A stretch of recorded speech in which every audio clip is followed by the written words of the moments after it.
Fala nação, começando mais um vídeo aqui no Canto Rubro-Negro, mais um pré-jogo, mais um Coração Tá em Dia, pra falar de mais uma final, né? Vasco e Vitória em São Januário, a gente tem que ganhar, empatar é perder, chega de empatar, são 16 empates no campeonato, chega de empatar, a gente só tem que pensar em ganhar agora. Eu chego em embolei aqui a fala, porque não tem mais o que fazer, tá? Deixa o like, espalha o vídeo, tudo mais que você já sabe, ao longo do vídeo eu vou fazer as propagandas, inclusive eu não coloquei o rodapé, vou colocar o rodapé e as marcas, pronto, agora eu voltei.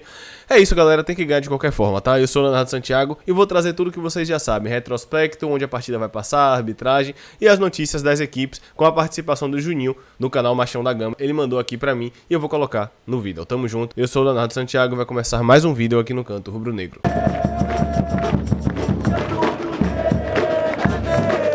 Sempre bom relembrar que 1h30 antes do jogo, ou seja, 8 horas da noite, vai ter aqui o pré-jogo ao vivo. Esse vídeo tá saindo primeiro pra galera que é do Plano Leão da Barra ou superior, tá saindo já na terça-feira, quarta, 9 da manhã ou antes, sai pra todo mundo. Como eu falei, 1h30 antes tem o pré-jogo, logo depois tem o react, 10 minutinhos depois tem o pós-jogo, que a gente tem que ganhar, né, se a gente não quiser cair. Não tem muita conversinha não. Vamos lá, vou começar inclusive logo pelo retrospecto. A gente sabe que quando se fala de Vitória e Vasco, o retrospecto é favorável para o nosso lado. São 47 jogos no total, com 20 vitórias nossas, 15 do Vasco e 12 empates pela Série B. Só teve um jogo, que foi justamente o desse ano, onde o Vasco venceu por 1-0. No Maracanã, ou em São Januário, ou aonde o Vasco jogar no Rio de Janeiro, foram 21 jogos, com 5 vitórias nossas, 10 do Vasco e 6 empates. O resultado típico, quando Vitória e Vasco se enfrentam lá em São Januário, de acordo com o gol, é 1-1. A gente não pode empatar, a gente tem que ganhar de qualquer forma. Eu vou colocar agora a nossa última vitória lá em São Januário, que foi em 2018, vou colocar na tela aqui e vou abrir a guia. A gente pegou o Vasco dia 13 de maio, foi aniversário do clube e o Vitória venceu por 3-2 na rodada 5. André Lima, Lucas Fernandes e o Wesley Contra fizeram os gols do Vitória, Pikachu de pênalti e Andrés Rios fizeram os gols do Vasco. Naquele dia o Vitória entrou em campo com Kaique, que pegou um pênalti, depois fez o pênalti que Iago e Pikachu acabou convertendo, Lucas, Jefferson, Alisson Maia e Canu, William Farias, Felipe Souto, André Lima, Neilton, Alisson e Rainer. Entraram no decorrer do jogo José Wellison, Lucas Fernandes e Denilson. Lucas Fernandes fez a sua estreia e já entrou fazendo gol. O Vasco teve naquele dia Martin Silva, Rafael Galhardo, Iago Pikachu, Bruno Silva, Wesley, Henrique, Breno, Leandro de Sábato, Wagner, Andrés Rios e Caio Monteiro. Entraram durante o jogo Bruno Cossendei,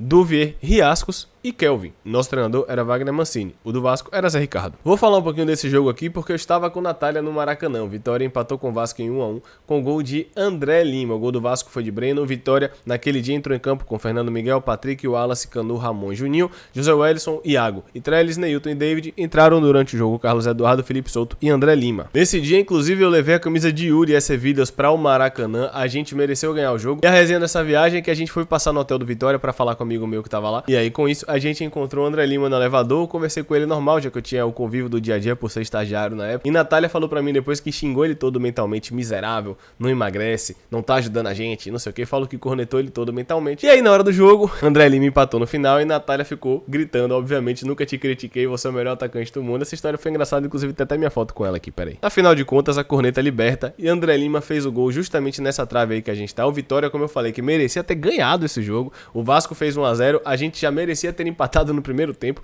Infelizmente, nessa rodada a gente não saiu da zona porque ou foi a Chapecoense ou foi o Sport que fez um gol no último minuto e a gente acabou continuando na zona, mas foi um pontinho importante pra gente continuar na Série A naquele ano.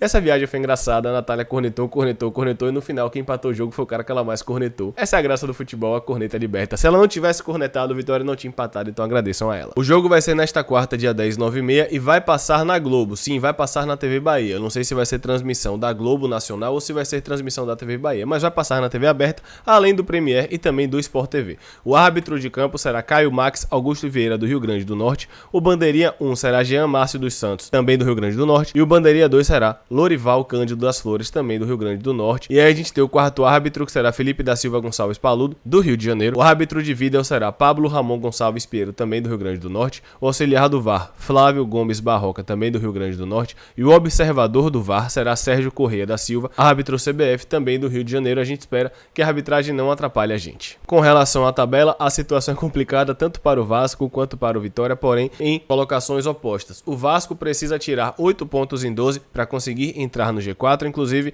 o discurso de Fernando Diniz após a partida contra o Botafogo era de que não tinha conseguido subir o Vasco. O Vitória precisa tirar 5 pontos. Eu sei que a distância é de 4 pontos, mas se a gente empatar em pontos, a gente não passa por conta do número de vitórias, então sinceramente eu considero 5 pontos a distância para Londrina e Brusque. O Brusque que pega hoje, eu tô gravando isso terça-feira de tarde, o Brusque pega hoje o Cruzeiro, 9h30 da noite, tomara que o Cruzeiro ganhe, e o Confiança pega hoje também mais cedo, 19 horas, o Náutico em casa. Tomara que o Náutico e o Brusque ganhem e a gente consiga vencer o nosso jogo. E no mesmo horário vai ter CRB em Londrina. Não adianta falar nada disso se o Vitória não fizer parte dele, né? Vamos agora ver o vídeo de Juninho, do canal Machão da Gama, que já participou aqui no primeiro turno, para falar a respeito do Vasco, como está o clima lá. A gente imagina, mas quando você tá no dia a dia é diferente. Vamos ver o que Juninho tem a dizer. Fala pessoal, tudo bem? Saudações vascaínas, eu sou o Juninho.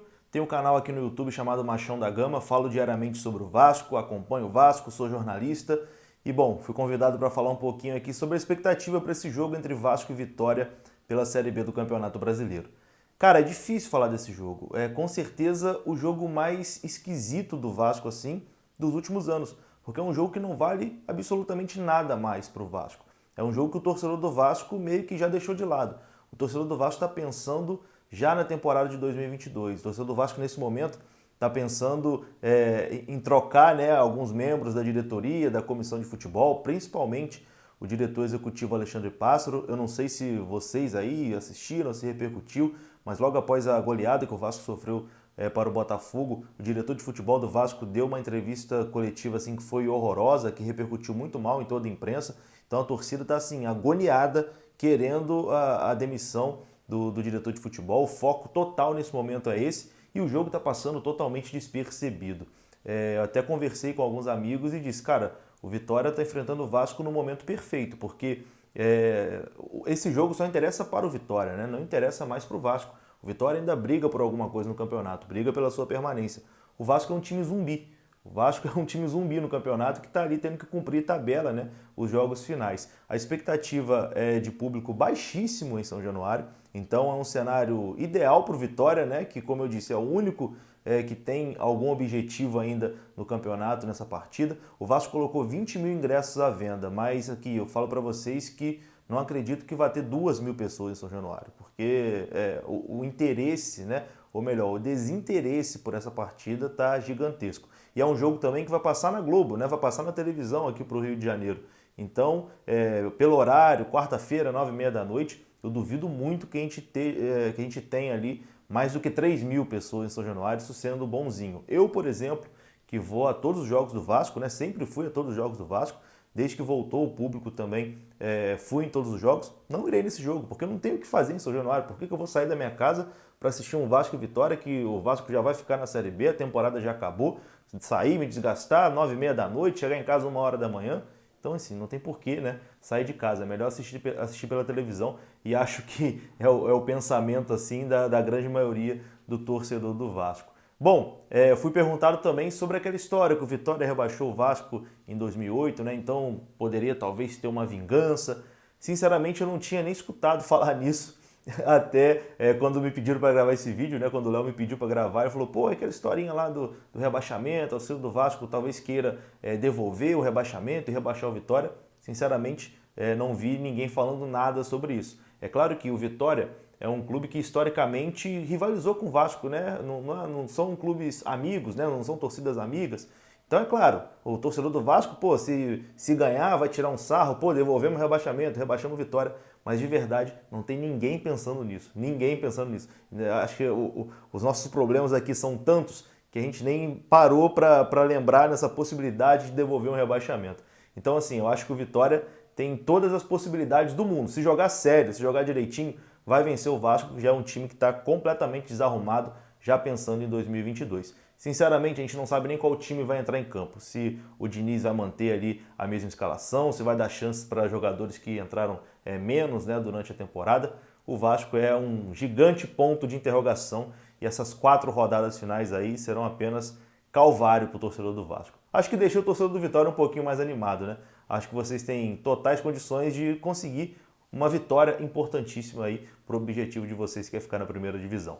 Um abraço, saudações vascaínas e até a próxima. Vamos agora ver as notícias do Vitória. Vou mudar a tela aqui. E um trabalho tático marcou o nosso último treino antes do confronto contra o Vasco. Wagner Lopes simulou situações de jogo e fez ajustes na parte ofensiva e defensiva. Bruno Oliveira está suspenso? Ainda bem. E Eduardo volta. Eduardo que vai ser titular da equipe. E a provável escalação é Lucas Arcanjo, Raul Prata, Wallace, Thalisson Kelvin e Roberto, João Pedro, Fernando Neto e Eduardo, Marcinho, David, Fabinho. Ítalo não viajou por conta da lesão que teve no joelho e está de fora da partida contra o Vasco, ele não estará nem no banco. Eu quero saber o que é que você faria. Você escalaria um ataque com Fabinho, Marcinho e David, você colocaria Manuel de centroavante, abriria David e colocaria Marcinho para descansar um pouco, você colocaria Alisson Santos na esquerda, Fabinho na direita e David na frente. O que você faria? Você mudaria nesse ataque? Eu imagino que o meio de campo ninguém mudaria. Eu imagino que o meio de campo vai ser mesmo João Pedro, Fernando Neto e Eduardo, ou o contrário, mas eu quero saber do ataque, eu entraria com o ataque mais rápido. E você, o que é que você faria? Espero você no pré, espero você no react para você que é membro, espero você no pós. Tamo junto, galera. Que dê vitória, deixe o seu placar e a sua escalação nos comentários. A gente tem que ganhar. É vencer ou vencer.